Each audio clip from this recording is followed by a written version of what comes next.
Royal Swiss Bakery was started in 2018. This is a true journey of growth, patience and resilience. When we started, we only had a single oven, one manual slicer, a mixer machine and one delivery truck. We had very few delivery points and only one depot. To date, Royal Swiss has grown immensely in production and marketing. Currently, we own 30 trucks, 8 ovens, 4 slicers, 5 mixer machines. This, by all means, is growth. Royal Swiss Bakery has 11 varieties of bread. With our dynamic varieties, our core value is to please our clientele and bake breads according to their desire. Here at Royal Swiss, all safety precautions are considered during production, packaging, and transportation of the Royal Swiss bread. Royal Swiss bread, always soft and fresh. Coronavirus COVID-19 is a respiratory virus spreading across the world. The infection is spread from droplets of coughing and sneezing of an infected person, touching or shaking hands or being in contact with contaminated surfaces or objects with the virus. The signs and symptoms are fever, coughing, headache, body ache, difficulty in breathing. The disease can be prevented by regularly washing hands with soap and running water. Avoid close contact with people who have flu-like symptoms. Avoid handshake, hugs, and kissing. Also, protect yourself by covering your mouth or nose using a disposable tissue while coughing or sneezing. If you experience these symptoms and you had traveled or been in contact with a person from a country reporting COVID-19, you should isolate yourself for 14 days and seek immediate medical attention or report to the nearest health center. This message has been brought to you by the government of Kenya and its partners. For accurate information on COVID-19, dial *719# or call 719. Follow us on Twitter at MOH_Kenya, at spokesperson GOK, at WHO.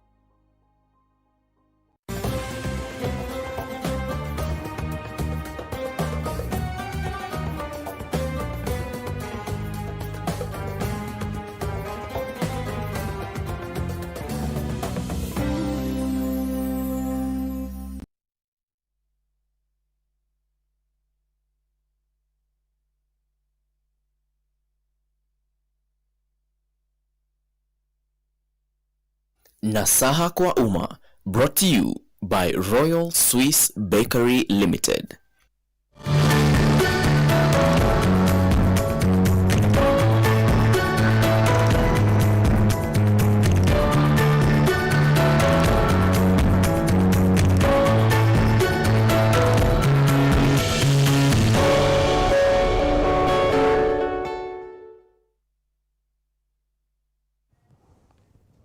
Watazamaji wetu wapendwa, assalamu alaikum wa rahmatullahi ta'ala wa barakatuh. Ni furaha kubwa sana watazamaji kwa kuweza kuwa nasi tena katika juma hili katika mwezi wa Julai, ikiwa mtazamaji leo ni tarehe 13 ya Julai mwaka wa 2020. Na mtazamaji, kwa wale ambao kwamba wanafuatilia kalenda za Kiislamu, ni tarehe 22 ama 21 katika mwezi wa Dhul Qa'da, ambapo wakati kama huu wengi katika sisi huwa tayari tuko haji. Tunaandalia wale mahujaji mahali pa kulala, mahali pa kula, tunaenda kuangalia tent kule Mina na Arafa, lakini mwaka huu yote hayo hayapatikani mtazamaji kwa sababu ya COVID-19. Mtazamaji, pamoja nawe host wako hapa katika Nasaha kwa Umma show ni ndugu yako al-Haqir al-Faqir Allah subhanahu wa ta'ala, Dr. Hassan Kinyomari, na ukipenda unaweza kumuita Dr. HK. Na kwa bahati mzuri mpendwa mtazamaji, tumeweza kusuhubiana na wageni wetu mashuhuri, nikianza mwanzo kabisa na mwalimu wangu na mwalimu wetu Dr. Ahmed Yusuf. Assalamu alaikum wa rahmatullahi wa barakatuh. Wa alaikum salam wa rahmatullahi ta'ala wa barakatuh. Dr. Ahmed Yusuf anavaa kofia nyingi sana, Mimi nitaanza tu mtazamaji kukueleza kwa kuwa yeye ni one of my mentors katika kazi tunayofanya katika university na kila mahali. Mungu ambariki, kwa sababu ni kwa kupitia wao tulianza kusoma historia zao na tarehe zao, tukaamua na sisi tutakufa katika elimu. Na vile vile mtazamaji, yeye ni alternative chairman wa Muslim Education Council, na vile vile yeye ndiye chairman wa curriculum development katika Muslim Education Council, na vile vile unakumbuka mtazamaji alikuwa ni former CEO katika Kenya National Examination Council, na usisahau mtazamaji vile vile yeye ni katika waanzilishi wa Alim High School. Ni kofia nyingi amezivaa, lau tunazisoma zote itakuwa kipindi leo kimalizika kumuelezea, lakini inshallah atakueleza mengi kuhusu mambo tulomleta hapa. Na vile vile mtazamaji tumekuja pia na kijana machachari Mr. Ali Salim. Assalamu alaikum wa rahmatullahi wa barakatuh. Wa alaikum salam wa rahmatullahi ta'ala barakatuh. Utashangaa kwa nini tumeleta mzee na kijana. Ni kumuonyesha huyu kijana kwa kuwa leo nafikiri labda yuko na diploma, sijui atatueleza. Tunataka inshallah akifika angalau miaka 35 awe na PhD. Akichelewa kabisa akiwa na miaka 40 awe na doctorate. Usio umekaa katika meza moja na Dr. Ahmed Yusuf alafu baada ya miaka 40 utakuleta hapa utuambie bado nina diploma, itakuwa ni aibu kubwa sana. Ali Salim, itakuwa ni kitu cha aibu. Kwa hivyo jaribu kuwa kama yeye inshallah na utafika. Ukitaka kuja utafika vipi tuulize, sisi tutakueleza. Mtazamaji, kwa siku leo mada ya leo ni mada tunazungumzia parent teacher, mzazi mwalimu. Rais wetu Uhuru Muigai Kenyatta aliweza kusema kwa kuwa shule zisifunguliwe mpaka Januari mwaka 2021. Na tukisema hivyo utasema aliozungumza ni Waziri Magoha. Wafaa uelewe, Waziri Magoha akizungumza ni rais amezungumza. Waziri Matiang'i akizungumza ni rais amezungumza. Waziri Kagwe akizungumza ni rais amezungumza, sababu wao ndio wamepewa kazi, ni ule aliyowapatia. Kwa hivyo kama wangekuwa wamezungumza makosa angewaambia hilo ni kosa. Kwa hivyo shule zifunguliwe Januari 21 mwaka 2021. Kutoka sasa mpaka huo wakati watu wafanye nini jamani na watoto? Ndio mambo tulikuwa tukijadili leo, na tunashukuru kwa kuwa gazeti zetu utaziona mambo haya. Mzee wetu Munawar Khan ambaye yuko karibu na sisi hapa na atakuwa nasi katika kipindi cha pili aliyazungumza, na akaomba serikali iruhusu watoto kusomeshwa tuition, na akasema kwa kuwa serikali yeye mwenyewe alisema anasomesha watoto wake nyumbani. Na Rais Uhuru Muigai Kenyatta naye baada ya Sheikh wetu kuzungumza, naye Rais Uhuru Kenyatta naye akasema pia naye anasomesha watoto wake kulima shamba. Rais Uhuru Muigai Kenyatta sijui anafanya, alisema, lakini akasema anafundisha pia mambo mengine pale nyumbani wajukuu wake, si watoto wake na watu wazima, wajukuu wake. Kwa hivyo ikiwa Rais Uhuru Kenyatta amefanya hivyo, na wewe kwa nini usifanye? Na usisahau mpendwa mtazamaji, sisi tunasema laqad kana lakum fi rasulillahi uswatun hasana, kielezo chema ni Mtume Muhammad sallallahu alaihi wasallam. Kwa hivyo mtazamaji, tunaingia katika magazeti uone tunasema nini. Gazeti letu la kwanza ni Taifa Leo. Katika gazeti ya Taifa Leo headline unaambiwa Jubilee yapangia Raila njama. Mrengo wa Rais Uhuru Kenyatta katika chama cha Jubilee unapanga mikakati ya kiongozi wa ODM Raila Odinga kuchaguliwa rais mwaka 2022 lakini bila mamlaka. Kwa hivyo mpendwa mtazamaji, ikiwa haya yatakuwa, Jacom atakuwa ndiye rais 2022 ikiwa yatakuwa. Kundi hilo linaweka mipango kuhakikisha mpango wa maridhiano BBI unapitishwa ukiwa na kifungu cha kuleta cheo cha waziri mkuu mwenye mamlaka, ambapo wanalenga kuhakikisha wadhifa huo utapewa mtu kutoka Mlima Kenya. Kwa hivyo hayo ndio mambo yako ndani ya masuala ya siasa. Kumbuka mpendwa mtazamaji, kipindi cha siasa, lakini kwa sababu ni magazeti huwa lazima usome kila kwenye gazeti. Maadamu umeamua kusoma headline la gazeti lazima uzisome, hata kama inakuja kupiga wewe mwenyewe utazisoma tu.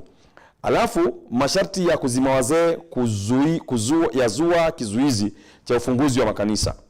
Unamuona katika gazeti hapo kuna mtu amekaa peke yake asema jamani, maadamu kanisani watu waombi, mimi nitaingia nisizuiwe ni mtu. Kanisa nyumba ya Mungu, misikiti nyumba ya Mungu. Na aliingia peke yake na wanahabari wakaenda kumpata pale. Na sisi pia kuna baadhi ya misikiti tunaenda kukuta watu wamekaa peke yao kama majini, kwa sababu wasema tutaingia tu sisi.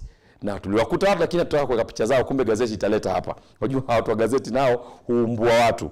Unaambiwa ibada ndani ya makanisa na misikiti huenda zikaathirika baada ya viongozi wa kidini kusema mojawapo ya masharti ya ufunguzi inawazuia wao kushiriki. Kwenye kikao cha wanahabari mjini Eldoret jana, viongozi hao walisema sharti la kuzuia watu wa zaidi ya miaka 58 linawazuia wengi wao kushiriki ibada hizo. Sharti la kuzuia wazee wa umri wa miaka zaidi ya 58 kuhudhuria ibada ni pigo kwa kanisa.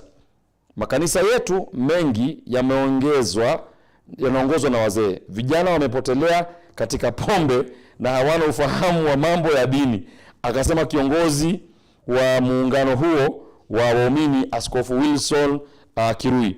Na hapo ndipo mtazamaji Alisalim atatuambia vijana wenzake wote wako ndani ya pombe ama ni vipi, na mzee wetu, mwalimu wetu Sheikh Ahmed Yusuf atatuambia jamani, msikiti imefungwa, tutamuona lini? Tutamuona January 2021 ama ni vipi? Kwa sababu sasa yeye pia anajua kwa umri wake, hajaniambia ni miaka mingapi, lakini na hakika amepita 58. Mtazamaji, tutoka hapa tuingie katika gazeti la Daily Nation. Katika gazeti la Daily Nation, mpendwa mtazamaji, tunaona kwa kuwa tunaambiwa katika gazeti waiting to explode. Unaambiwa experts said lifting measures by 20% will lead to 30,000 deaths by December. Unaambiwa strategy as numbers soar, it's impossible to effectively test, trace and isolate infected people. And also exodus to rural areas. No measures to contain spread of infections from city dwellers going home. Na testing hitches. Government falls short of its own target to test 250,000 people by June. In counties, we have counties unprepared. Nearly half the counties yet to meet minimum levels of preparedness. Na unaona katika picha hapo, a man loads luggage on a matatu that plies the Nairobi-Machakos Kitui route at the country bus station in Nairobi on Thursday, 3 days after the ban on travel in and out of Nairobi was lifted. Unaona wazazi wote wanapeleka watoto wao ushago wakakae na nyanya zao na babu zao. Na ni sawa, ukiona Nairobi ni kubaya, sababu Nairobi si mji mzuri sana kuweka watoto miezi 6, mtazamaji wapeleka wakae na babu zao na nyanya zao, itakuwa ni sawa, kwa sababu hapo stress itapungua wakiwa ushago. Lakini ukikaa nao Nairobi na hauna chakula, ndio unasikia mambo mengine yanatokea mabovu. Lakini in COVID battles in numbers, 215,037 people cumulative number of samples tested for COVID-19 in Kenya, 10,105 number of confirmed coronavirus infections in the country, 2,881 patients who have recovered from the disease, and 185 people who have succumbed to the COVID-19 disease. We mean who have already died. So those are some of the statistics in this newspaper. After this, we move to the Standard. In the Standard, dear viewers, we have the stories on Uhuru gives in to Raila's demands. Handshake magic. President's men in parliament concede to push to kick out allies of Deputy President William Ruto from key committees. So we see that ODM people or handshake people, they conceded to push and to kick out allies of Deputy President William Ruto from the key committees. Jubilee and ODM leaderships meet today to share positions after breaking stalemate. So that's why you can see ODM chairman John Badi with leader of majority Amos Kimunya in that headlines there. Matters education, we see that Magohas upande wa kulia hapo kwenye kidole changu mtazamaji, Magohas big U-turn on home tuition. Odd times. Under normal circumstances, teachers risked 1 year in jail for holiday tuition, but COVID-19 has forced government to push this as the only option to keep children learning. Na hii ndio mazungumzo aliyozungumza mzee wetu Munawar Khan hapa on Thursday. Akaomba serikali iruhusu watoto angalau wapate kusomeshwa majumbani, lakini akaomba wazazi wenyewe ndio wasomeshe watoto, lakini kama hawezi alikuwa anaomba serikali iruhusu. Naona rafiki yake Magohan, rafiki ya mzee Munawar Khan, aliruhusu watu kufanya tuition nyumbani, sababu miezi 6 ni mingi sana mtoto kabla ya kusoma, mpendwa mtazamaji. Kwa hivyo sasa tunaingia katika kujadili haya katika hii show yetu, mpendwa mtazamaji, na ndio maana tunakuja moja kwa moja. Mimi swali langu la moja kwa moja, tuingie kwa mzee wetu Ahmed Yusuf. Mzee Ahmed Yusuf, na kuita mzee kwa sababu ya hili neno hapa wazee. Na mtazamaji, ukiona mtu akitwa mzee wasidharau. Wajua kuna watu huita mtu mzee kwa kudharau. Wewe mzee, kuna kuita mzee kwa heshima. Mzee wetu, nasemaga mzee wetu Sheikh Salim, mzee wetu Sheikh Muhammad, mzee wetu Sheikh Munawar. Yani tuamheshimu, ule mzee tumempa ni ile heshima. Ni kama Sheikh katika Kiarabu. Jina Sheikh halipewi kila mtu.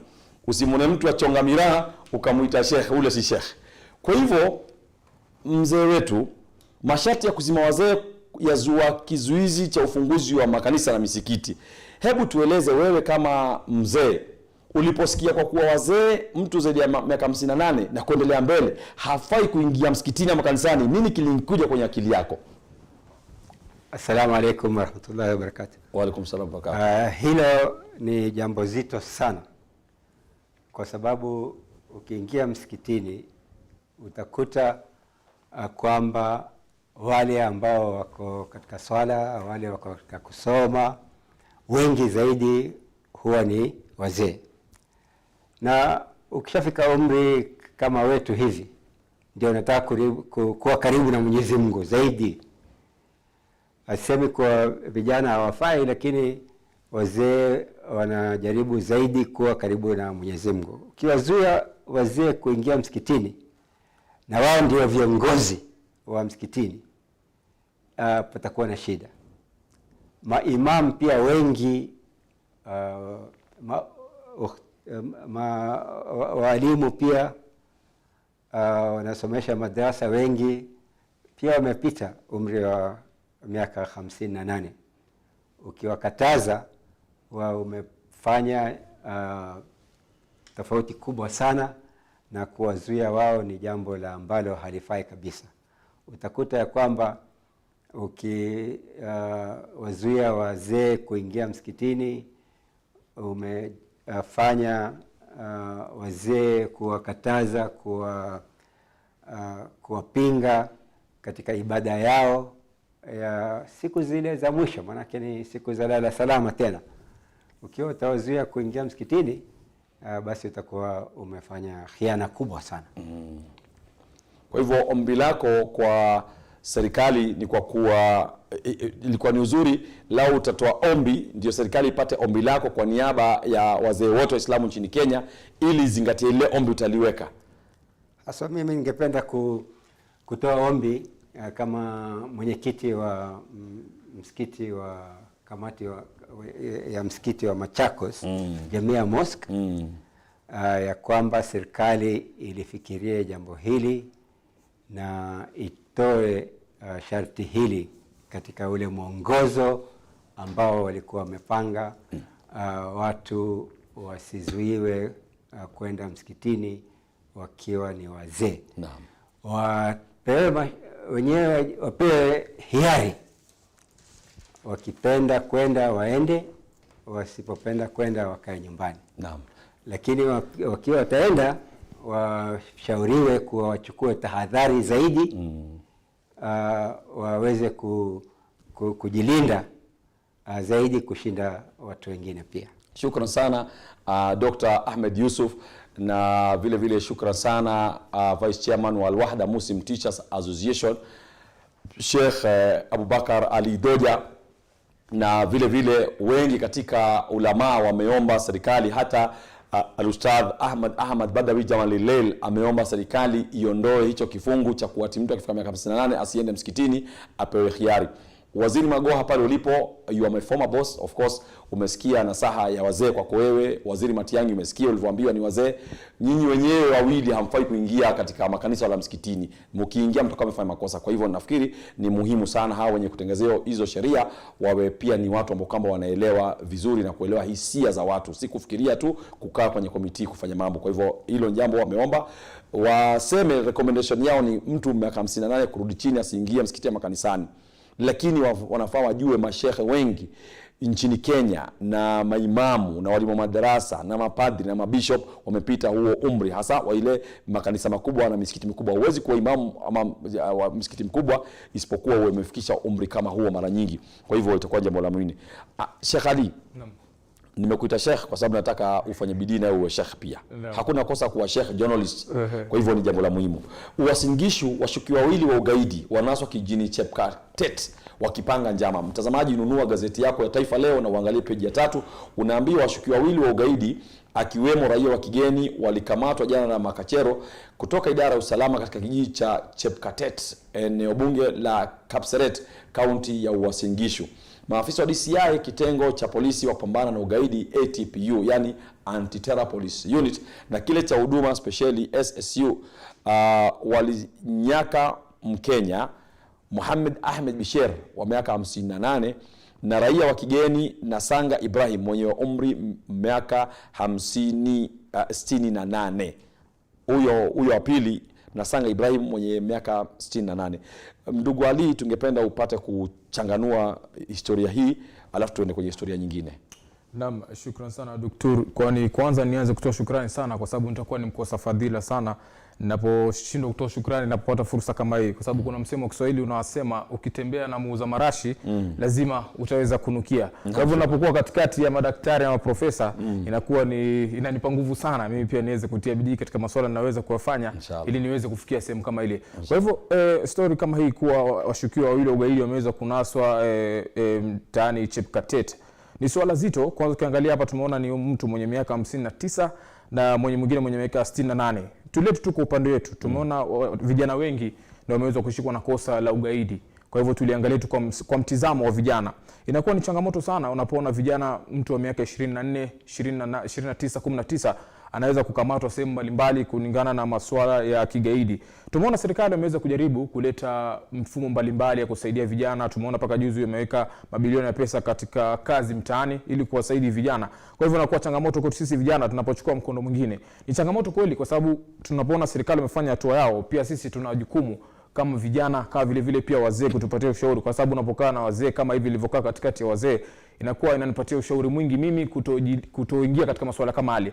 Vile vile inakuwa changamoto kwa vijana wangu ambao wote wako mitaani, kama uko nyumbani unafanya shughuli za shule, tuwe katika uangalifu katika maamuzi yetu tunayofanya. Kile jambo unalofanya uamuzi wako utakuathiri kwa upande mmoja ama mwingine. Kwa hivyo tunapoona swala kama hili, masuala ya kigaidi kwa vijana, hii tumeona kweli ni wazee, lakini pia kwa vijana inakuwa ni changamoto sana sisi, inatuvunja nguvu sisi pia vijana na vile vile inavunja nguvu wazee wetu. Ali Salim, naona unasema umekaa katikati ya wazee.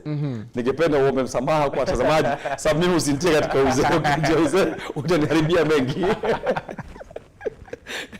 Na mzee tumeweka kwa busara, sio kwa umri, kwa busara. Shukrani sana. Mtazamaji, usije kutoka hapo kusema kumbe ule Sheikh Hassan Kinywa ni mzee namna ile. Si mzee, ni kijana, ni ile heshima ambayo tulizungumza pale. Ali Salim, kwa sababu time nayo inatupungia mkono na wewe leo umekuja hasa kwa sababu ya uchanganuzi wa magazeti. Mombasa unaambiwa wavuvi sasa isihi serikali iwaruhusu kuvua samaki usiku kule Mombasa. Unaambiwa wavuvi katika kaunti ya Mombasa wameiomba serikali iwaruhusu wafanye shughuli zao za uvuvi usiku wakati ambapo samaki hupatikana kwa wingi. Wewe masuala haya unachukulia namna gani? Kwa hakika napenda sana kuchangia masuala ya kinyumbani kwa sababu mkono wetu unaelekea Mombasa. Kwa hivyo hii kauli ya wavuvi ni kauli nzito kwa sababu ukiangalia kama kuna mvuvi yote anayejua masuala ya uvuvi ni kuwa usiku ndio maji yamekuwa yametulia. Kwa hivyo inakuwa rahisi katika kuvua samaki kwa sababu mchana maji yanakuwa yamechafuka na samaki wanaopatikana ni samaki wadogo. Na ukiangalia wavuvi kama hawa ni watu ambao wanavua samaki wakubwa. Kwa hivyo unapokwenda usiku, tumeona pia hapa wameandika inakuwa changamoto kwa sababu unapofika mwendo wa saa 2:30 3 umeshindwa kutoka baharini kwa sababu unapokiingia ufuoni tu kuna maskora na kungoja kwa sababu umepitisha ule wakati wa kafyu. Kwa hivyo imekuwa ni kilio sana kwa serikali. Ni kweli anafanya wameongeza wakati, imekuwa ni faida kwetu kama jamii ya wavuvi. Vile vile tumeona ametoa misaada mbalimbali ya majokofu, maboti, lakini pia waangalie ule wakati wa wavuvi. Kama vile tumewekewa essential services kwa kazi mbalimbali, pia wavuvi wakiweza kufanywa shughuli kama hii itakuwa bora kwa sababu uvuvi wingi wa samaki wakubwa unafanywa mwendo usiku. Kwa hivyo tunapokuwa mwendo usiku saa 3 mwisho umekiwa ni makataa kutotoka nje, inakuwa ni changamoto sana kwa wavuvi. Naam. Ali Salim, tunataka kwenda katika mapumziko lakini naona tu ni kuruhusu pia uelezee kuhusu chokora wanaosajiliwa kufanya kazi za mitaani kule Uasin Gishu na Kwale, kikundi cha zindua mradi wa kusaidia wajane. Alafu tupate kupa nafasi ruhusa. Naam, Nianze na hii kauli ya kikundi cha wanawake wameweza kusaidia wajane. Hii hadithi hii inarudi katika hii hadithi tuliongelea ugaidi. Kwa sababu ukiangalia hichi kikundi kinasaidia sana wajane. Wajane ukiangalia wengi wamepoteza waume zao katika shughuli za ugaidi, tuhuma za ugaidi, ulemavu, ama vile vile wazee wanaodaiwa na uchawi wametiwa moto. Kwa sababu tumeona katika kaunti za Kwale na Kilifi kuna tabia kuwa mzee unapofika umri fulani ukionekana nyeupe unaonekana wewe ni mchawi, unaweza kutiwa moto. Kwa hivyo kuna kauli pia vile vile niweze kurudia kauli ya Kiswahili nasema bila mti hakuna kivuli. Kwa hivyo wanawake kama hawa wamefanya swala zuri, wamekuwa kama mti kwa kupatia kivuli wale wajane. Kwa hivyo ni tendo zuri kwa wale limeweza kufanya katika eneo la Kwale. Pia itakuwa ni bora zaidi katika sehemu mbalimbali za nchi watu wakiweza kufuata mkondo huu kuweza kusaidia wajane na wazee. Tutapunguza katika hili ya kuombaomba, kwa sababu pia hii inarudi katika hii habari ulisema nifuatilie ya chokora wasajiliwa kwa kazi mitaani. Huko Wasingishu. Tuweze kujiuliza vijana machokora wanatokea wapi?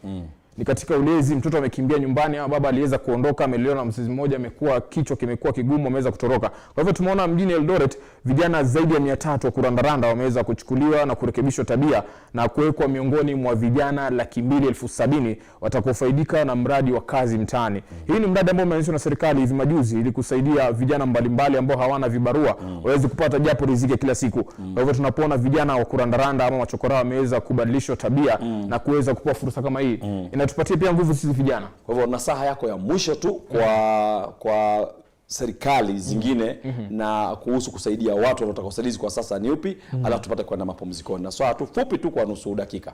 Jambo zuri ni kwa kuwa hivi sasa Kenya tuna maserikali mbalimbali ama serikali za county. Kwa hiyo umetupatia sisi fursa kuweza kufikiwa na huduma. Kwa hivyo huu ni wito kwa serikali za county mbalimbali humu nchini Kenya kuweze kuingia katika mitaa ya chini kabisa kuweza kuwasaidia vijana mbalimbali, kwa sababu wanaumia sana ni vijana walioko mitaani na hawajitokezi kutoka kusaidika. Kwa hivyo inakuwa ni jukumu kwa serikali za county waweze tu kufanya jukumu lao kuweza kuingia mitaani hadi sehemu za chini zile ambazo hatuingii mpaka wakati wa kura. Kwa hivyo tujaribu hivi sasa tuweze kuingia, tuende kusaidia vijana kwa sababu vijana wanaumia na hichi ni kilio kutoka kwa vijana kwa serikali. Shukrani sana mpendwa mtazamaji. Ali Salim tangu anijue sasa ni miezi karibu 7 anamia Dr. Hassan Kinyo, nataka kuwa kama wewe, na umemwona amekuja hapa. Inshallah karibuni utaanza kumuona akiwa kama sisi, na mimi nilikuwa namwambia Sheikh Ahmed Yusuf nitakuwa kama wewe. Kwa hivyo nimekuwa na naelekea hapo inshallah. Mtazamaji, tunaenda katika mapumziko mafupi. Tukukumbusha tu katika mapumziko kwa kuwa tuko live katika Facebook Hassan Omari au Facebook ya Huda TV YouTube Huda TV, na utupigie simu hapa mtazamaji, na usibanduke kwa sababu tukirudi hapa sasa unapata busara za wazee wataalamu wakueleza mambo ya elimu. Mtazamaji, tunakuomba katika mapumziko fanya sunna yote, swali dhuha, vuta tasbih, na usibanduke kwa sababu tukirudi hapa sasa tunajadili makubwa. Tegea tu Nasaha kwa Umma.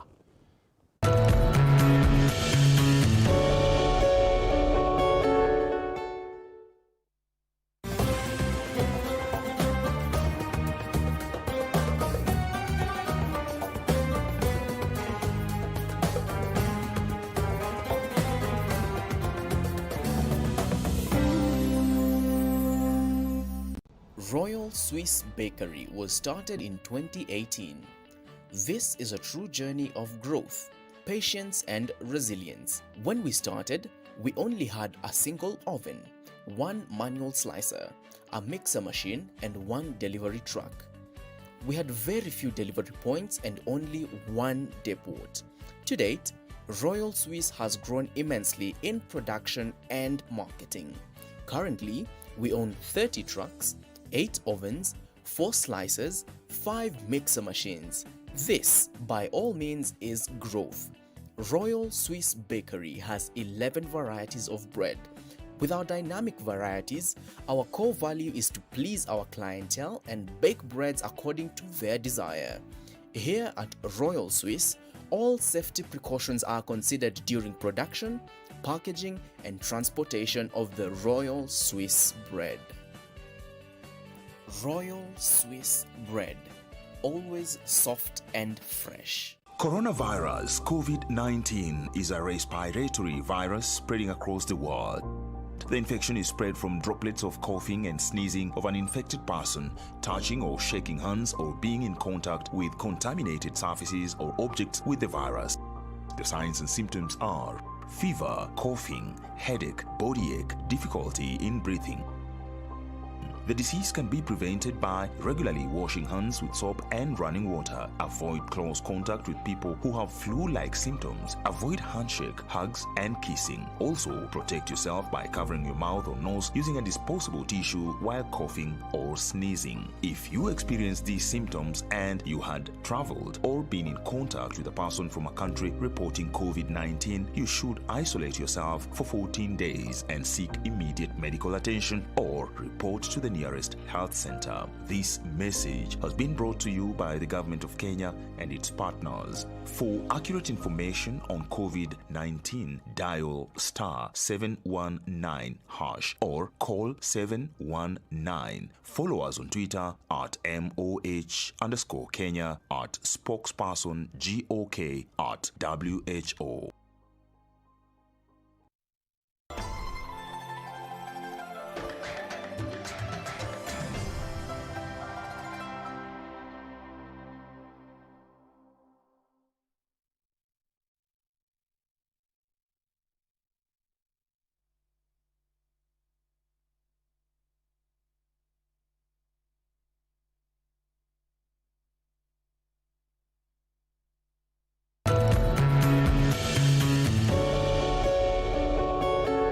Watazamaji wetu wapendwa, assalamu alaikum warahmatullahi taala barakatuh. Karibuni sana tena kwa awamu ya pili ya show yako Nasaha kwa Umma, ambapo wapendwa watazamaji, leo tunazungumzia masala ya parent teacher au mzazi mwalimu. Katika segment ya kwanza, mtazamaji, tulikuwa na ndugu Ali Salim hapa, ambapo alikuwa amekalia hiki kiti ambacho kimekaliwa ni Sheikh Munawar Khan. Sheikh Munawar Khan inshallah karibuni atakuwa dokta, kwa sababu kuna Waislamu wanapigania, ametumikia elimu kwa muda mrefu sana, lazima apewe doctorate. Hata kama ni honorary doctorate, inshallah apate kuwa naye ni Dr. Sheikh Munawar Khan. Na Sheikh Munawar Khan ni executive director wa Muslim Education Council, na yeye amekusanya vijana wengi wa Kiislamu kuwatia katika Muslim Education Council na kuwalazimisha kufanya mambo ya elimu. Mmoja wao mtazamaji aliwavuta kwa lazima ni mimi ambao unaniona hapa, akaniambia Dr. Hassan lazima uwe nasi, na ndio maana mtazamaji katika kule Kiambu Education Board tuko ndani kama representative wa Muslim Education Council. Mtazamaji, Sheikh Munawar Khan akiwa na Dr. Ahmed Yusuf wako hapa leo kutueleza kuhusu masala ya mzazi, vipi atakuwa mwanafunzi, yani atakuwa mwalimu kwa watoto wake kule nyumbani.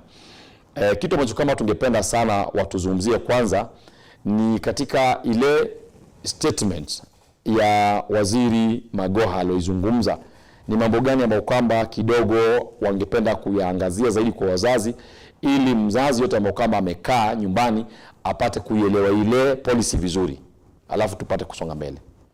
Assalamu alaikum warahmatullahi wabarakatuh. Thank you very much, Dr. Hassan. Welcome. For giving me this opportunity once again. Last Thursday we were together. Yes. For your information, I am a candidate for PhD. Oh, mashallah. At Mount Kenya University. Jazakallah khair. And we need your dua. Amin, inshallah. For success, inshallah. Inshallah. It is very good guideline from Professor Magoha. Yes. And it's a pleasure for us as teachers, as educationists and parents for giving opportunity to allow us to continue teaching our children in our estate, in our areas. And as I said last Thursday, this is a very good time for us until the schools open to teach our children and nourish our children, nurture our children in Islamiyat. I gave example of my own grandchildren who are studying Quran and Hadith and practically pray with us. They learn how to say adhan, they learn how to be imam, how to make duas, and we exchange and utilize the time. Now officially we are given the opportunity, so we should make use of it, and inshallah we will be able to engage our children for fruitful discussion and learning. Thank you so much. Sheikh Munawar Khan. Now, we come to Sheikh Ahmed Yusuf because we asked ourselves on Thursday that what if the parents are not good in education? You know, parents differ. There are those who didn't go to school and they have the children at home. And I remember on that day, you had requested if there will be a window to allow at least some teachers to be allowed to train these children. For example, you know, students, the best time for children to memorize Quran is now, because they have nothing else actually apart from being home. So if they engage in memorization of Quran, then we can have a target of having at least 10 million children in Kenya memorizing at least Juzu Amma, meaning that now these children will never have a challenge. Dr. Ahmed Yusuf, I think you can talk of the issue of parents. Which subjects or which skills should they focus more on training the children at this particular time? Thank you, Doctor. The most important side or line of teaching by the parents is life skills. Yes. Life skills are very, very important. You will see that these days people are complaining, especially girls getting pregnant and that kind of thing. It is time that parents took the responsibility for teaching of their children. You will find that parents, religious leaders are complaining a lot about, for example, family education being done in schools. This is the opportunity for the parents to take the responsibility of teaching life skills to their children. Mm-hmm. Secondly, you will find that even in the past, parents used to teach at home the learning of madrasa lessons. Many students of religious students even became sheikhs and ustads at home by being taught by their parents. That's true. They did not go to madrasa. And if you look at the situation in the West, some parents actually opt not to take their children to schools. And they do learning at home, and they sit for their national examinations, and they pass, and they go to universities. So it is time that parents took over this responsibility, and those parents who are not up to it, they cannot do the teaching themselves, they should get assistance from teachers who are nearby. C.S. Magoha has actually considered now that tuition at home is permissible. That's true. So it is high time that families got together. They took this opportunity to make sure that children are educated at home, because 6 months is a very, very long time for just students to be staying idle, especially those students who cannot participate in e-learning because of lack of the opportunity of having the gadgets which are necessary for e-learning.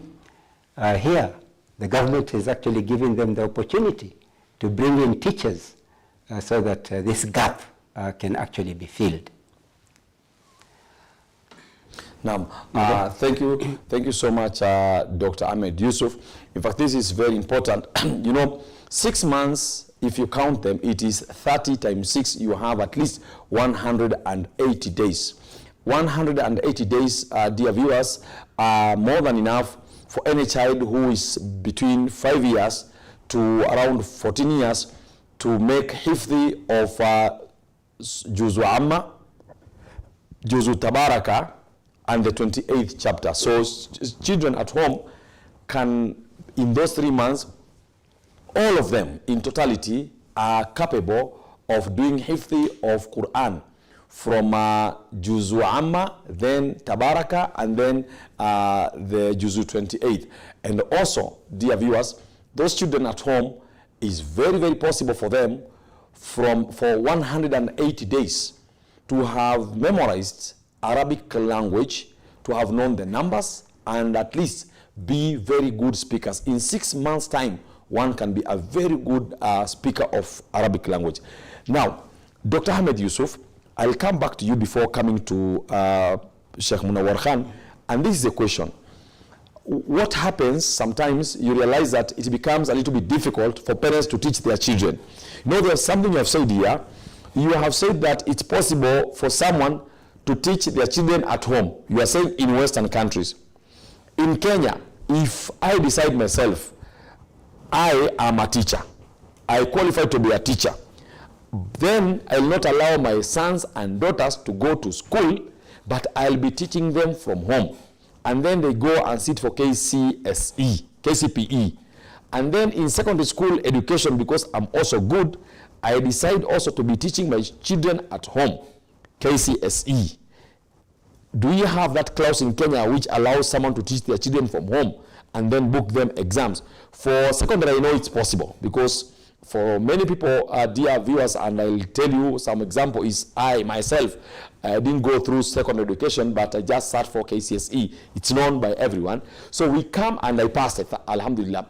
But for primary school, is it allowed for children to be taught from home and only sit for KCSE, KCPE? As far as I know, there is no problem because you can learn at home and be able to be allowed to sit for KCSE. The only issue comes with the law. Until now, if you don't take your child to school or to madrasa even, because madrasa is also considered as a school. That's true.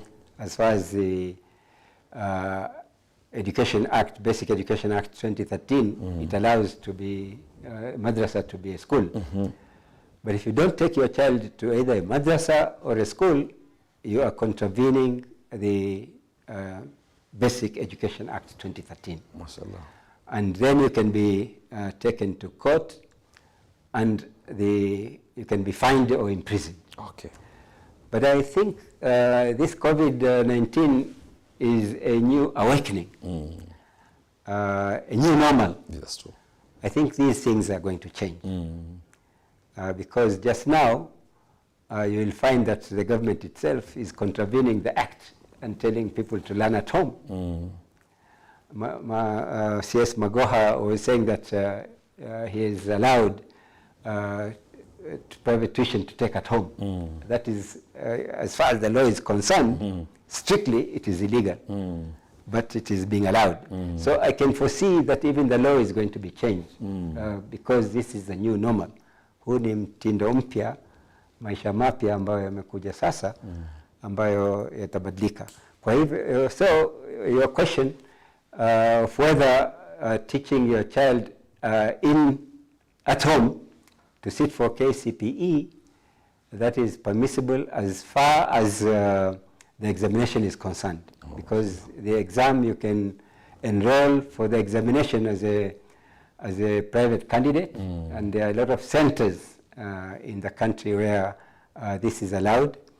But this law of the Basic Education Act 2013 is the one which might cause a problem until now, until today. Thank you. But we don't know whether that is going to be changed. MashaAllah. Now, dear viewers, I believe you understand when you say Dr. Ahmed Yusuf is an expert in education. Now you get to see himself explaining it practically. Now we come to Mr. Munawar Khan. Mr. Munawar Khan, we come to you on the issue of online studies. Tell us what Muslim Education Council is doing, or what you recommend on online teaching as far as Islamic studies are concerned currently. Good question, Dr. Hassan. Actually, Muslim Education Council is working and planning how best we can give the online teaching in Islamia to our children in partnership with some organization. Like we have one Mogra school system. They are already working with some integrated private schools to coach the children, give the lessons. I am in touch with them, and we are planning to develop a program of madrasa system, especially the madrasa curriculum, to be imparted to our children. A 6 months program. And Al-Wada Muslim Teachers Association, as well as Quranic and Duksi Teachers Association are ready to work with us and offer these services. Mogra school system is willing to reach all the children over the country, all over the country, and impart this knowledge with the help of our 2 associations and other Muslim organizations and educationists who will be willing to give that program and participate in that one. So what is Mogra?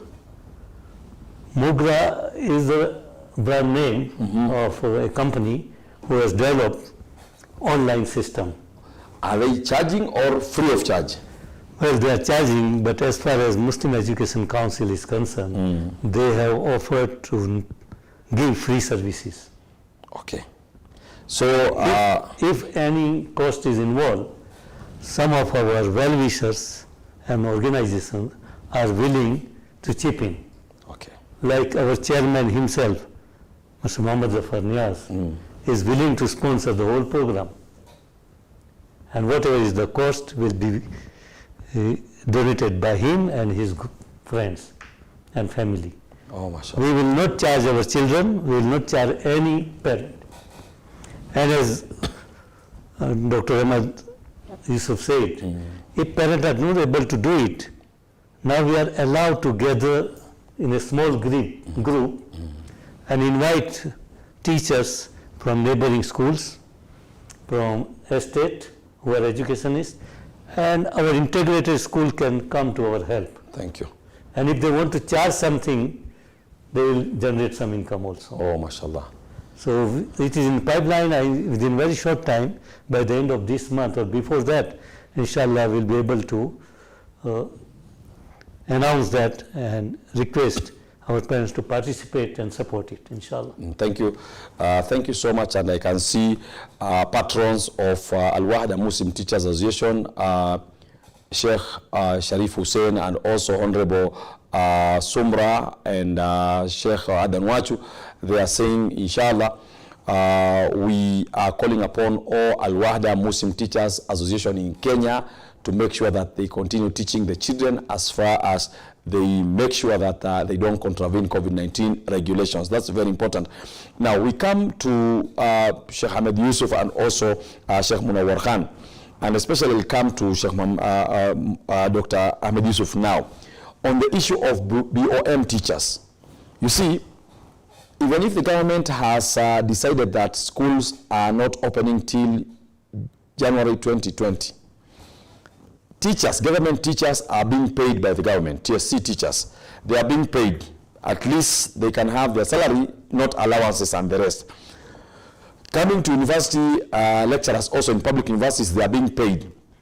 But the private ones have their own challenges.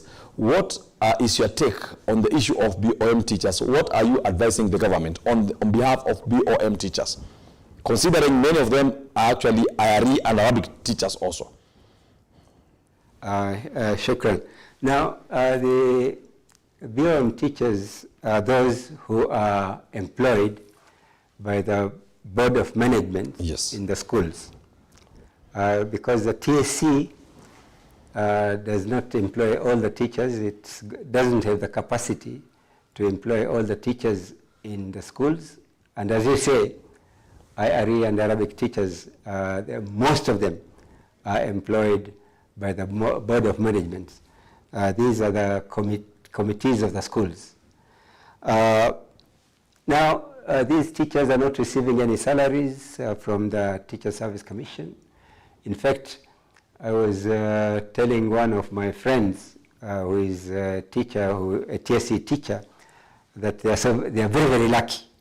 They have 9 months of leave, fully paid. It's true.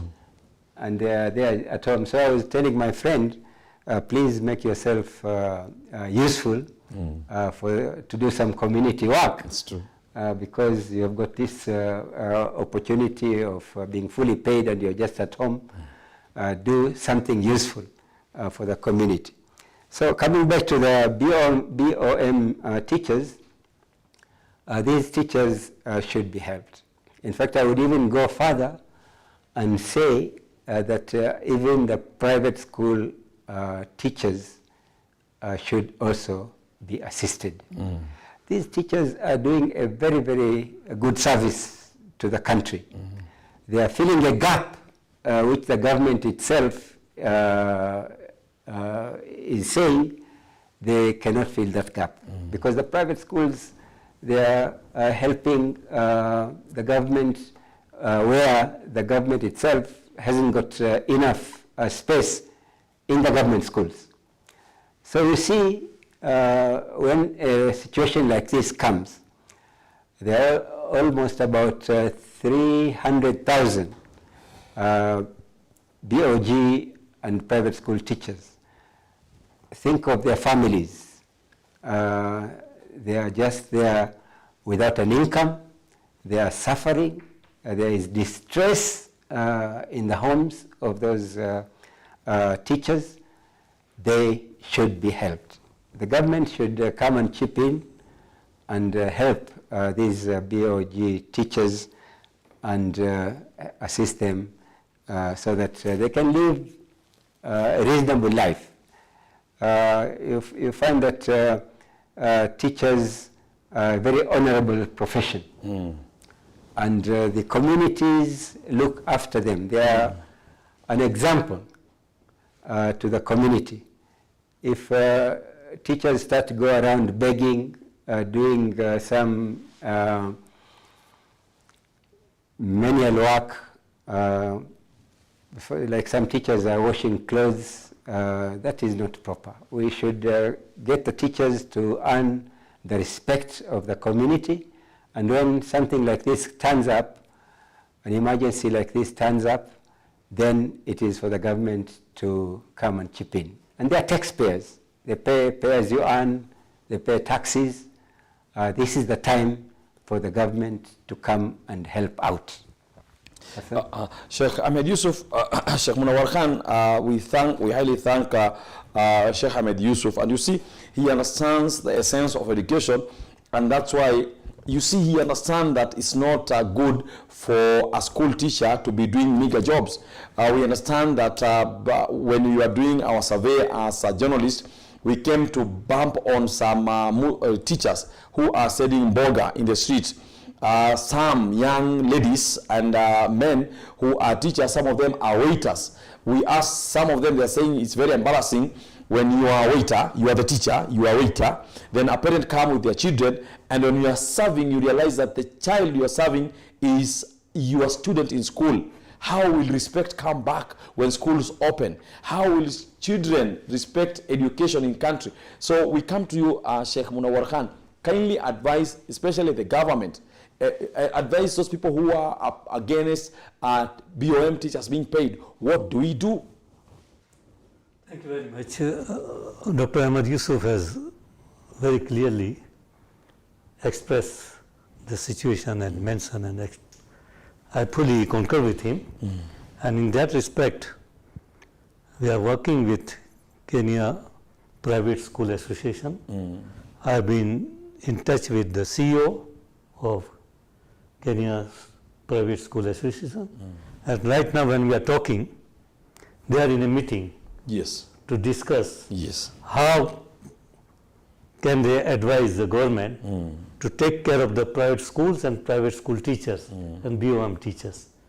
And I'm happy to inform you that tomorrow we are meeting the CEO of Kenya Private School Association as MEC to discuss the way forward. Thank you. And guide and advise our educationists and our community, especially private school. It is unfortunate and sad situation, but we cannot just sing that song and sit quietly. Yes. It is our duty to take some steps and advise the government. Government is taking our advice, like Professor Mago has done what we talked last week. Yes. And inshallah, with the help of other associations like KEPSA, we'll be able to push the issue of private schools and the teachers. Thank you. Thank you so much, dear viewers. I think you have seen what our elders, wise men, are talking about here, and I think you can agree with me that Muslim Education Council is doing its best to bring education to its status, to make sure that education in Kenya gets its relevance and also its respect. And by now, dear viewers, we want to go for a short break. When we come back from break, we will listen to what Dr. Hamid Yusuf wants to tell us, and then we pick your questions. Remember, we are live on Facebook, Hassan Omari, and we are also live in the Facebook of Al Huda TV. We are live in the YouTube of Al Huda TV. And remember, if you want to Twitter, then you can Twitter at Omari Kinywa. And if you are an Instagram person, then you can also talk to us in Instagram, Hassan.Kenywa. Dear viewers, don't quit, because when we are coming back, we are coming to pick your questions and also your comments.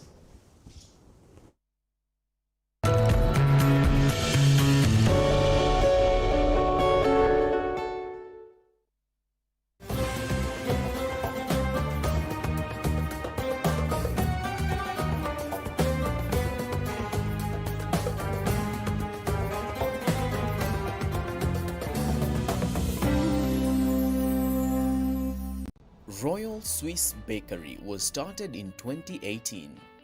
This is a true journey of growth, patience and resilience. When we started, we only had a single oven, one manual slicer, a mixer machine and one delivery truck. We had very few delivery points and only one depot. To date, Royal Swiss has grown immensely in production and marketing.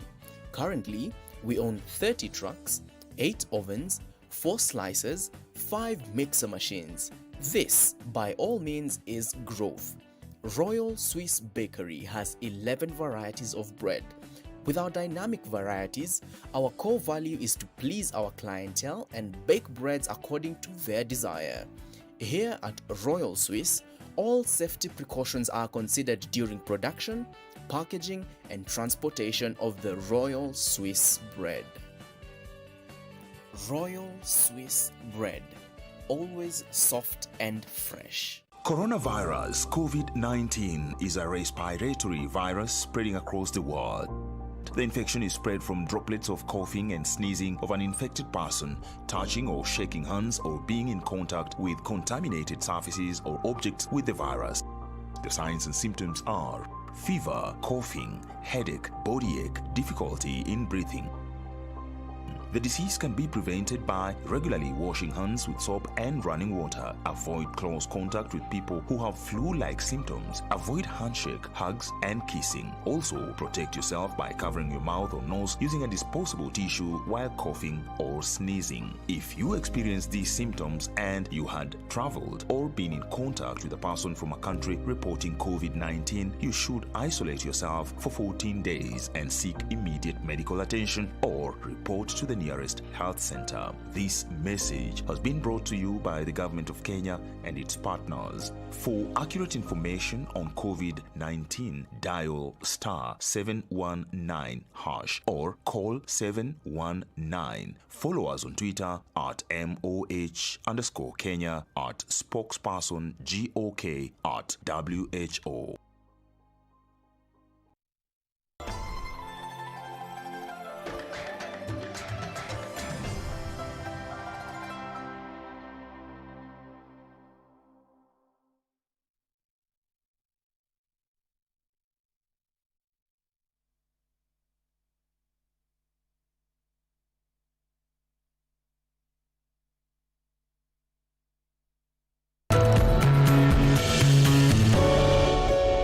Watazamaji wetu wapendwa, assalamu alaikum wa rahmatullahi ta'ala barakatuh. Karibuni sana tena kwa Nasaha kwa Umma show, ambapo mtazamaji tunajadili swala nyeti kuhusu watoto wetu miezi 6 watafanya nini. Na mada ya leo mtazamaji imekuwa mzazi mwalimu or parent teacher, ndio ilikuwa ni topic yetu kwa siku ya leo mtazamaji. Na tangu mwanzo tulipokuwa na kijana machachari Ali Salim katika uchanganuzi wa magazeti, na ikiwa wewe ni journalist na unataka kutembea Huda TV kuja kuwa nasi mtazamaji, unapatiwa wakati ni wako kuja hapa kuchanganua magazeti na sisi wakati wote ule, bora utupigie simu mapema tutakuleta hapa. Na kwa katika set yetu mtazamaji tuko na wataalamu wa elimu nchini Kenya ambao kwamba ndio waanzilishi na wanaoendeleza Muslim Education Council. Tuko na Dr. Ahmed Yusuf ambaye kwamba yuko na sisi hapa, na tuko na Sheikh Munawar Khan, na ambapo hawa wanajadili swala hili la vipi tusaidiane wakati wa COVID-19. Mtazamaji, nikiingia katika Facebook ya Hassan Omari naona kuna Honorable Rashid Abdo akiwa na Sharif Sultan na Hassan Abdul Kadir. Hawa watu watatu mpendwa mtazamaji wameomba tuzungumzie hapa vipi walimu wa madrasa. Mmezungumzia BOM teachers, mmoja anauliza kwani walimu wa madrasa si walimu? Kwa hivyo tungependa mmoja katika nyinyi apate kujibu kama swala kama hili. Na baadhi ya watu tumewalika hapa Huda TV wakasema mimi siwezi kuja sababu sijui Kiswahili. Mtazamaji usiogope, ikiwa hujui Kiswahili unafaa kujua host wa Nasaha kwa Umma anazungumza Kiswahili na he also speaks English wa huwa yatakallamu al-lughata al-arabiyya, na pia Kiembo anaweza kuzungumza. Kwa hivyo usiogope kuja, wewe tuambie tu nitakuja lakini lugha yangu ni fulani, tutakuwa nawe hapa.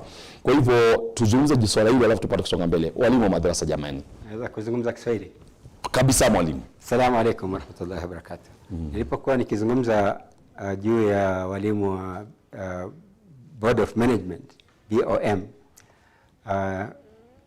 nilikuwa pia nitarudia kuja kuzungumza juu ya walimu wa madrasa.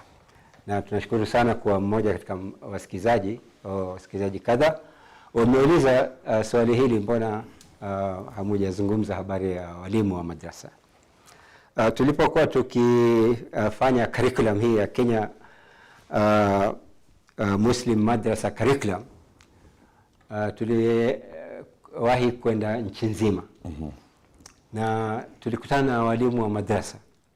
Na swali moja walikuwa wakituambia wakituuliza ni kwamba je, sisi hii madrasa curriculum ikishabuniwa, ikishatekelezwa, kutakuwaje, wao watakuwa pali gani? Na sisi jawabu letu ilikuwa ni kwamba watapelekwa wafanyiwe retraining, wafundishwe upya namna gani wataendelea kusomesha na wapewe vyeti vya kusomesha, vya ujuzi wao kusomesha, na kisha wataajiriwa upya kwa kuhusiana na elimu ile walipata ya kusomea namna ya kufundisha kama walimu ambao wamehitimu kufundisha wanafunzi. Wakauliza, je, habari ya mshahara itakuwaje? Na hilo ni swali nyeti kabisa, maana mpaka sasa walimu wa madrasa wako na shida sana kubwa. Utakuta mwalimu wa madrasa walipwa shilingi 7,000, 6,000, hata 5,000. Naam. Na yeye yuko na family, yahitaji nyumba, yuko na watoto ambao wanahitaji karo ya shule. Wako katika shida kubwa mpaka hivi sasa.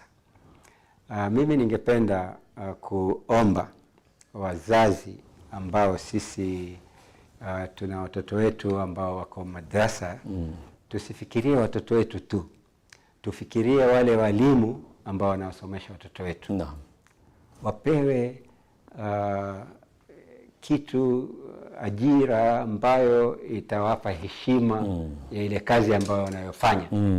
Wasiwe bado wanaendelea kuombaomba tu na kwenda kuombea watu dua manyumbani na wengine hata kufanyia watu uganga. Walipe kitu ambacho ni cha maana, ambacho chaweza kuendesha maisha yao. Hivi sasa wako katika shida kubwa, hata kile kidogo ambacho walikuwa wakipata wengi hawana. Maana walimu wengi wa madrasa walikuwa walipwa ile karo ya kila mwezi ambayo watoto wanalipa. Hiyo ndio ilikuwa ajira yao. na pengine wengine kama maimamu pia wanalipwa na pesa zile zinachangwa siku ya Ijumaa, na hizi hazitoshi kabisa. Kwa hivyo ni wazazi hivi sasa wajaribu kama iwezekanavyo wasiwadhalilishe walimu wa madrasa na maimamu pia. Mimi ningependa kusema kwamba MSC Muslim Education Council wako na mipango ya siku za usoni kwa watafanya kitu kama TSC ambalo litakuwa linaweza kuajiri walimu waliotakaosomesha ile Muslim madrasa curriculum, Kenya Muslim madrasa curriculum.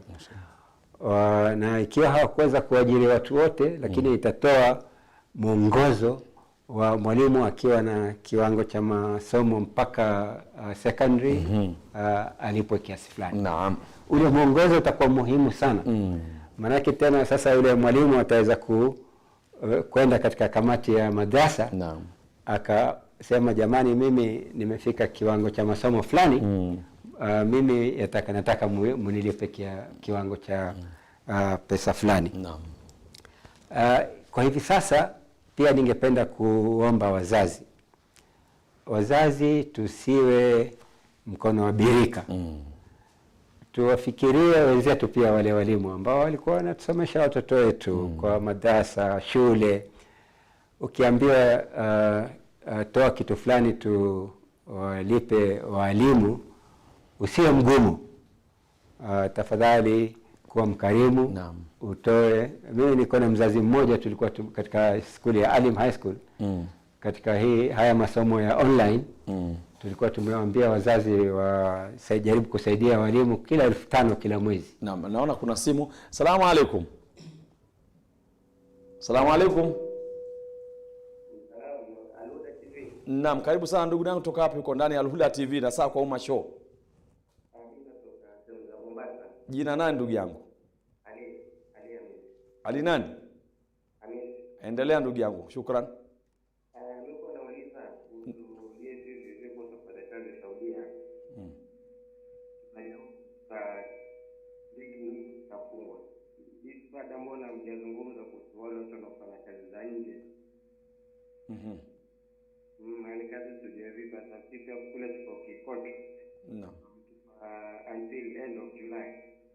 So serikali imekwambia sasa hivi. Naam. Ndugu Ali Khamis. Naam. Unaye mtu yote ambao kwamba anafanya kazi nje na hana na hajarudi na yuko na matatizo ambaye tuweza kumuita katika television hapa? Uko Nairobi, sina wote uko Mombasa. Nairobi sina. Asante sana mtazamaji, ikiwa wewe ni katika wale waathirika mnafanya kazi nje na unataka kuja kujadili swala hilo hapa, tunakualika tupigie tu simu na tutakualika ili tupate kujua experience yenu kule nje. Okay, shukrani. Afwan sana, shukran sana.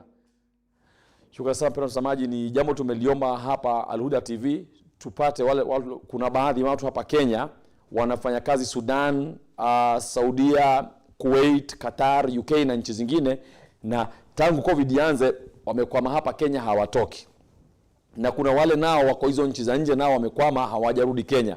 Tungependa kama kuna yeyote katika wao aje hapa, kwa sababu tuyajadili haya, watu wapate kujua hisia za watu. Na ndio maana wale watoto ambao kwamba wako KMTC sasa hizi, wale Waislamu waliokuwa Sudan walikuwa wakipiga simu kila wakati hapa katika Huda TV kutuambia shida zao kule Sudan. Pia walipokuja hapa Kenya Jumatatu iliyopita, tuliweza kwenda airport kuwapokea, na kwa bahati mbaya kuna changamoto nyingi sana. Walipimwa kama anavyotueleza mkubwa wao, coordinator wao Rukia Mbata anasema tulipimwa tangu Alhamisi mpaka sasa matokeo hayajapatikana. Serikali kuna utepetevu mahali fulani. Utapima mtu vipi COVID-19 Alhamisi, Ijumaa, Jumamosi, Jumapili, Jumatatu hujampa matokeo yake huyu mtu. Huyu mtu amekaa wiki nzima quarantine. Ni kosa kubwa sana ambalo kama liko Waziri Matiang'i unafaa kulizingatia. Waziri Kagwe unafaa kulizingatia, kwa sababu baadaye hawa watoto watakuwa wajeuri, kisha mtasema ni watoto wajeuri, ambapo kama serikali yenyewe ndio imetepetea mahali. Wengi wanauliza hapa, kwanza Dr. Hassan, uliza serikali wanaenda vipi kutafuta watu mitaani kuwapima COVID-19 na watu wakitoroka, ambapo watu walikuwa kwenye quarantine hawapimwi. Ili ni jambo kama serikali lazima iliangalie. Shahidi Mihango namuona anatuambia, kwa kuwa Dr. Hassan tuwashukuru sana na saa kwa Umma show, hasa hii break kidogo mnaopatia kila siku inatosha mtu kuswali salatu dhuha. Anatuambia ana Aisha radhiallahu anha qalat kana Rasulullah sallallahu alayhi wasallam yusalli dhuha arba'an wa yazidu ma sha'a, sahih Muslim. Anasema kwa Mtume Muhammad sallallahu alayhi wasallam, kwa hadithi ilipokuwa na Aisha radhiallahu anha, alikuwa anaswali salatu dhuha raka 4, lakini alikuwa anazidisha saa zingine anavyotaka. Ni hadithi ya sahih Muslim, hadithi ya 719. Lakini anasema kala al-allamatu, ulama wengi wamesema salatu dhuha sunnatu muakkada fa'alaha an-nabiy sallallahu alayhi wasallam wa arsada ilayha ashabahu wa aqalluha rak'atayn. Kwa kuwa salatu dhuha ni sunna iliyokokotezwa na alifanya Mtume Muhammad sallallahu alaihi wasallam, na pia akaongoza maswahaba zake na uchache wake raka 2. Kwa hivyo mtazamaji, ndio kaona Nasaha kwa Umma show wa ina break pale mwendo wa saa 6 kamili kukuruhusu kuswali salatu dhuha rak'atayn, alafu rudi hapa. Tunakuja sasa kwa Sheikh Munawwar Khan. Sheikh Munawwar Khan, ni nini kinafanya wazazi ama wanafunzi Kenya kudharau kuchukua IRE na Arabic? And you can speak in English. Why is it that we don't have enough teachers to teach Arabic and IRE in Kenya? And sometimes there are also some colleges which have IRE lecturers and tutors, but they don't have IRE or Arabic students. What is the challenge, and what are you doing about it as MEC? Thank you very much, Doctor. This is a very big problem in our society. Unfortunately, our Muslim youth are not taking interest in teaching career. As Muslim Education Council, for the last 10 years, we have been advertising, we have been encouraging our children to join teacher training program for IRE teaching, especially in Kaguma and Kibabi Teacher Training College. We have gentleman's agreement with these colleges to give us 10 places. For Arabic also in Kaguma Teachers Training College, we have 10 places. And as I said last Thursday, we have a lecturer for Arabic teacher training who is getting some allowance from Jamia Mosque Committee to retain him at the college. As I said, we have 1 or 2 students who have been admitted so far for Arabic teacher training. Only college. 2? Only 2. And for your information, Jamia Mosque Committee is offering 15 scholarships for IRE teacher training in these colleges.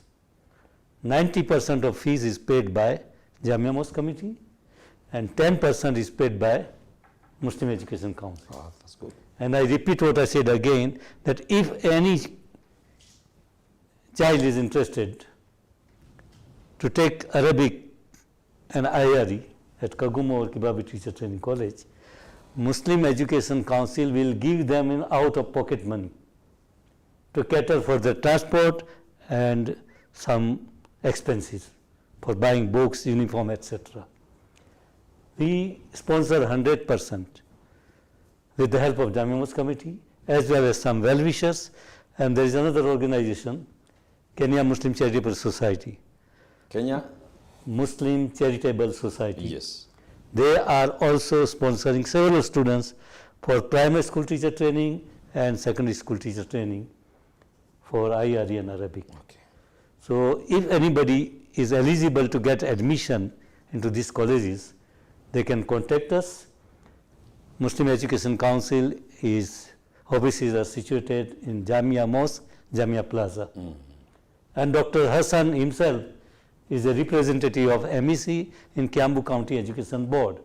And every county education board, we have a representative. So Alhamdulillah, we are trying our best to encourage our children. I appeal to the parents to encourage our children to take IRE and Arabic as a subject at secondary school level. You know, the problem comes sometimes our children get C+, but unfortunately they did not do IRE or Arabic in secondary school. And once you have not done it, you cannot be admitted to the teacher training colleges for training of these subjects, and we cannot sponsor them. Although, as educationists and interested parties in Muslim integrated schools, we need teachers for other subjects also. And I appeal to some well-wisher to come up and sponsor even those who are not taking IR in Arabic, but are taking the teacher training in mathematics, science, and other subjects, to sponsor them. Because we need teachers, we need lecturers, we need education officers. I said we have some Muslim brothers and sisters in the Ministry of Education, but we need more. There are opportunities. So my appeal through you, Dr. Hassan, to the parents is to encourage our youth, especially girls, I would say, to go into teaching career.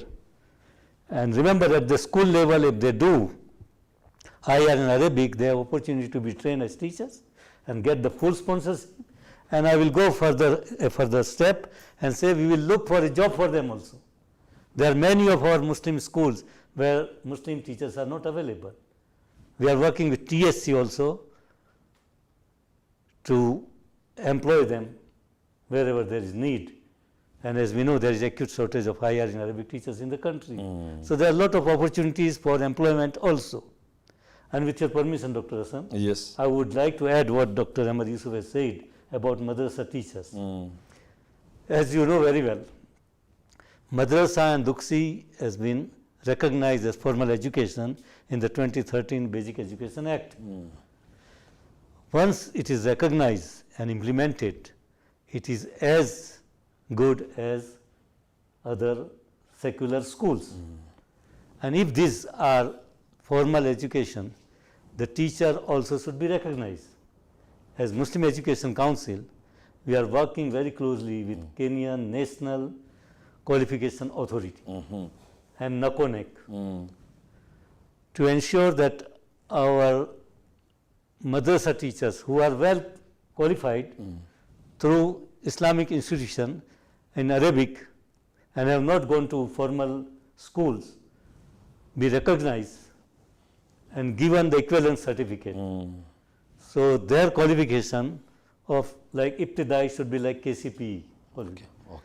Thaniya, if they have done secondary in madrasa, they should be recognized equivalent to KCSE. And further education, if they have got from Khartoum, from Saudi Arabia, other Islamic countries, and their degrees should be recognized with our local degrees and be registered as teacher by TSC. And we are insisting very much that those who are qualified and eligible must be employed by TSC to teach in madrasas.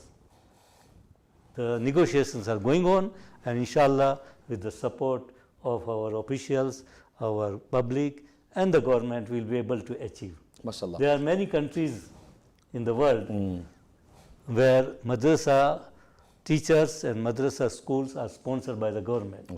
Even in India, India is not an Islamic country, but I am proud to say that there are some states in the country where madrasa teachers are paid by the government of India.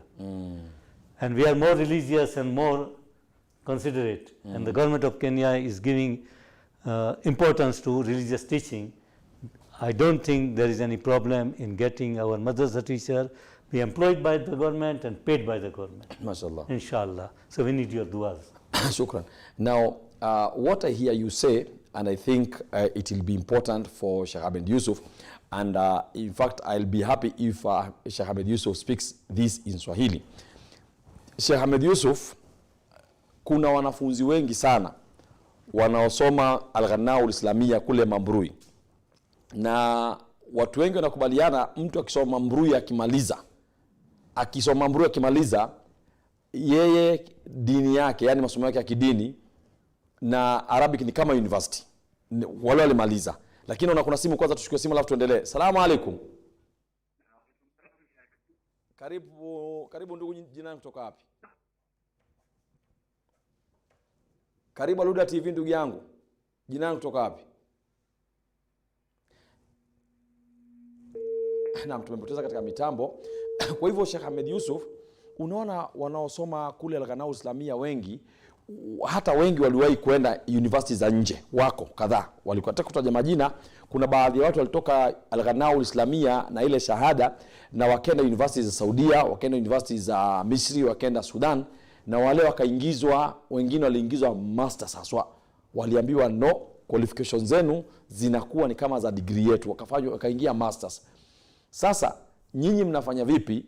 Na naona kuna simu kwanza. Asalamu alaykum. Asalamu alaykum. Naam, karibu. Jina kutoka wapi ndugu yangu? Kutoka hapa Dandora. Nani? Ibrahim. Naam. Kutoka Dandora. Naam. Kwa nini mada ya hali ya Afrika? Naam. Ni ajira important. Kazi ya umma. Una katika ndugu yangu. Endelea. Naam.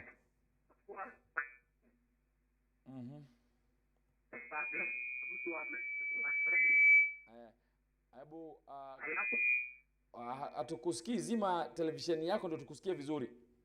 Okay. Tafadhali. Naam. Kuomba unapokuwa nyumbani ukitupigia simu, tunakuomba sana kwa moyo wa taadhima upate kupunguza televisheni yako ndio tukusikie. Ikiwa television bado sauti iko juu na unatupigia simu, inakuwa kuna echo. Kwa hivyo tunakuomba sana mtazamaji, na hilo ni jambo kama tunaeleza pia katika radio. Unajua Ali Salim mara nyingi wananihoji katika Ikra FM, na huwa tunaambia watu hivyo hivyo, ukiwa unapiga simu punguza hiyo sauti yako. Mwalimu, tujibu hili swali vizuri.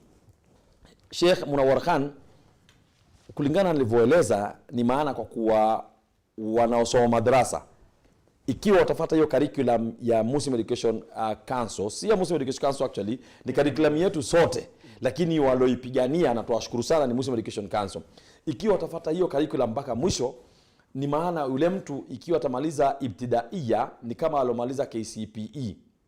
Akimaliza thanawia ni kama alomaliza KCSE. Kwa hivyo mtoto akifanya exam ya thanawia akifuata hii curriculum, anaweza kuingia university direct kufanya Arabic na Islamic Studies. Nafikiri ndio jambo analozungumzia. Kwa hivyo Sheikh Ahmed Yusuf, kwa sababu unatizama ni watu wengi kutoka Lamu, madrasa Riyadha, madrasa Najah Malindi, madrasa Tulghanai kule Mambrui, madrasa Sabiki kule Malindi, unatizama ni wanafunzi wa madrasa Tahdhib Embu, unatizama na wanafunzi wa madrasa Rahma hapa Nairobi Choka. Wote wanakutizama, na wengi Falah kule Isiolo wanataka kujua, je, hilo jambo mmelifikisha wapi, ndio angalau roho zao zitulie, iwe hakuna haja. Wajua kwa sasa mtazamaji, kwa wale ambao kama waelewi, lao umefanya una madrasa shahada ya madrasa ya ibtidaiya na thanawi, hauwezi enda university mpaka urudi ufanye KCPE alafu KCSE. Hilo jambo itakuwa mmelisaidia kwa namna gani Sheikh Ahmed Yusuf? Shukran. Na hili jambo tulikuwa tumelifikiria sana, na haswa ni moja katika madhumuni ya Kenya madrasa curriculum. Naam. Ikiwa mwanafunzi amefanya primary ya Kiislamu, ile certificate atakayopata akiwa amefanya Kenya madrasa curriculum itakuwa ni sawa sawa katika uzani wake kama KCPE. Mashallah, shukran.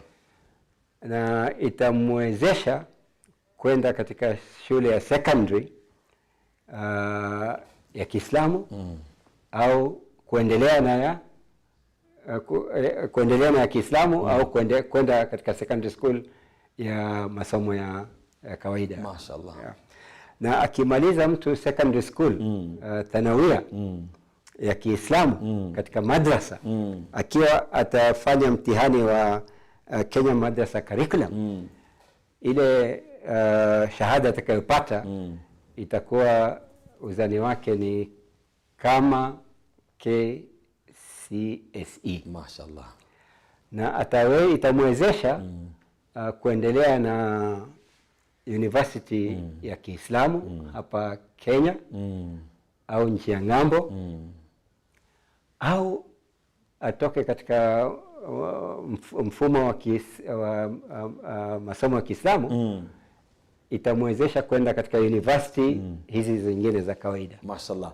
Mtazamaji, tunakuomba kwa moyo wa taadhima sisi kutoka hapa Huda TV uwaombee Mungu hawa wakuu wawili, Mwenyezi Mungu awaweke inshallah wawe hai mpaka wahakikishe waone kwa kuwa angalau ile loti ya kwanza na ya pili na ya tatu ya wanafunzi wenye kupata hizi certificate wametoka.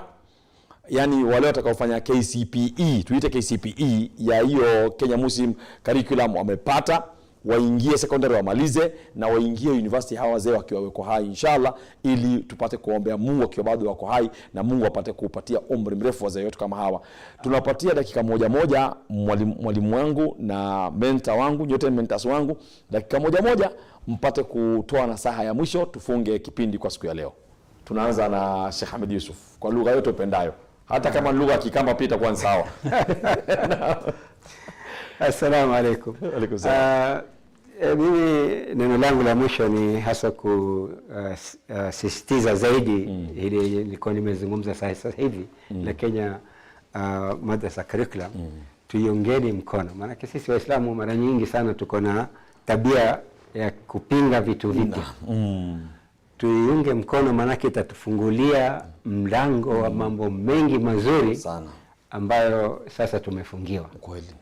Hata ukiangalia upande wa TSC, walimu wetu wakitoka ng'ambo wanasomea BA ya Kiislamu, akirudi hapa hapati kazi ya TSC. Na amefanya degree kama ulivyotuambia. Naam. Amefanya degree yake lakini hapati kazi. Hii Kenya Madrasa Curriculum itafungua mlango huo inshallah, kwa sababu ile KCSE atakuwa amefanya hapa ya Kiislamu itakuwa inakubaliwa ni serikali na TSC itakuwa hawezi kuikataa. Shukrani sana mtazamaji. Sharif Dr. Ahmed Yusuf anakuomba tuunge mkono hiyo curriculum ya Kenya Madrasa Curriculum ili tupate kusaidika. Sheikh Munawar Khan. Thank you very much. Alhamdulillah, I will continue with the same discussion with Dr. Ahmed Yusuf. Kenya Madrasa Curriculum is almost approved. MashaAllah. We have attended meeting, both of us, in KICD. And at one stage, which is very important, course panel has studied, has worked on the panel and approved and recommended for the last committee, which is called academic committee, to approve it. It was expected to be ready by end of March, but due to COVID-19, everything has stopped. Inshallah, once it is open, it will be approved, and once it is approved, we will ensure that our teachers are also recognized. And our recommendation to the government, to the Ministry of Education, is to recognize and Kenya National Examination Council assess and give certificate to our madrasa leavers. Shukran. And inshallah we hope Kenya National Examination Council will have a department for the assessment and conduct of the examination, so the certificate will be the same all over the country like KCP and KCSE for madrasa qualification. Mashallah. Shukran sana mtazamaji.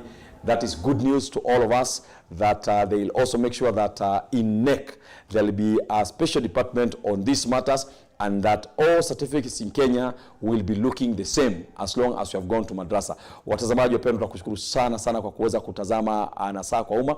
Tukukumbusha mpendwa mtazamaji kwa kuwa show kama hii inakujia kila Jumatatu hadi Alhamisi saa 5:30 mpaka wakati wa dhuhuri, na repeat yake inakujia jioni wakati wa saa 1 hadi saa 2:30. Zidi kutazama Nasaha kwa Umma, zidi kutazama Huda TV, na Allah kubariki.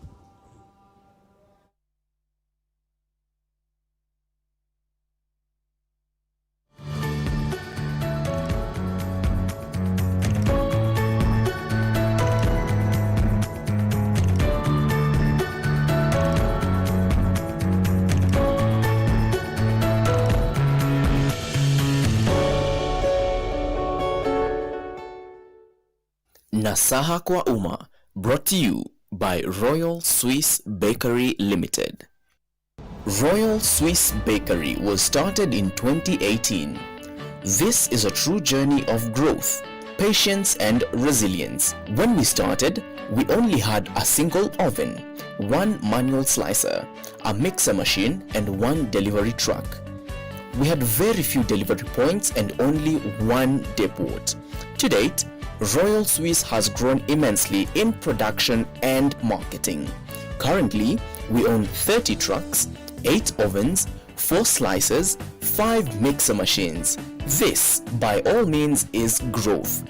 Royal Swiss Bakery has 11 varieties of bread. With our dynamic varieties, our core value is to please our clientele and bake breads according to their desire.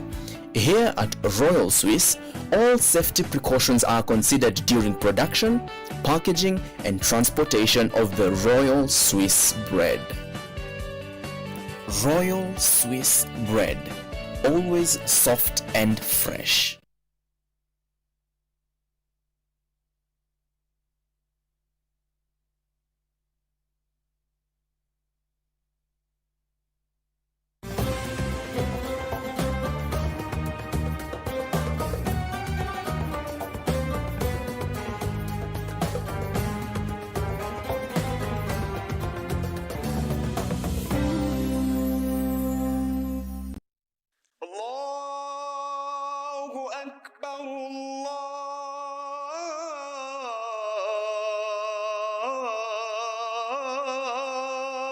الله أكبر